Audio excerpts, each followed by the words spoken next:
Pero sino ba ang minumura ni Duterte noong panahon na yun? Nung siya ay presidente. Sa bawat mura ni Presidente Duterte noong time na yun, bilyong piso ang naibabalik sa inyo. Bakit ko nasabi?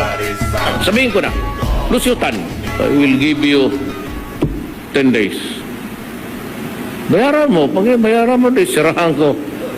Wala nang airport. So what? Binayaran na ngayong araw ng Philippine Airlines ang 6 na bilyong pisong utang nito sa gobyerno na air navigational charges. Ipinag-utos ni Pangulong Duterte ang pag-aresto sa may-ari ng Mighty Corporation dahil umano sa economic sabotage. IT corporations offer of 25 billion to settle its tax liabilities. Pinagbabayad ang gobyerno ng Pilipinas ng bilyong piso dahil sa lugi ng mga water concessionaire. Sa ruling nitong Nobyembre, pinagbabayad ang Philippine government ng 7.39 billion pesos sa Manila Water dahil sa pagkalugi ng Manila Water mula June 1, 2015 hanggang November 22, 2019. Noong October 2018 naman, pinagtibay ang 3.4 billion pesos na arbitral award para sa Maynilad para sa lugi raw nito mula March 11, 2015 hanggang August 31, 2016. Sinisingil ako ng 7 billion na lugi nila. Sabi ko sa cabinet member, sila sekretarya nyo, sabihin mo sa mga putang ina nila, ni 5 centimos, hindi ko sila babayaran. Bibirahin ko sila. Do not force my hand into it.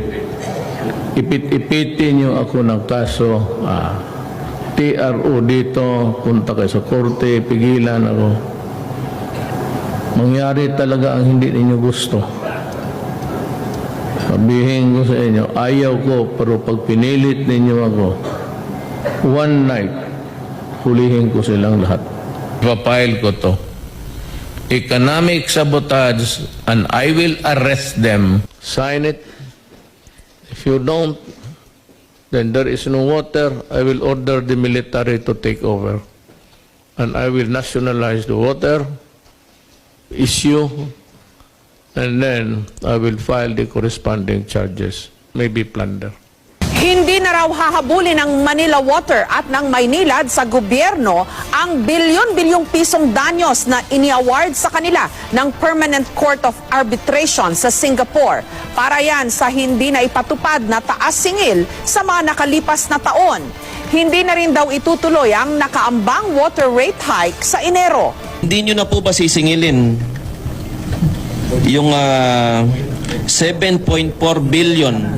Opo sir, susunod po kami sa kagustuhan ng gobyerno at ng pamahalaan at ng Pangulo po. Sang-ayon po kami sa direktiba ng Presidente, sa kagustuhan ng Presidente. Wag na ho naming habulin yung historical arbitral award sa amin.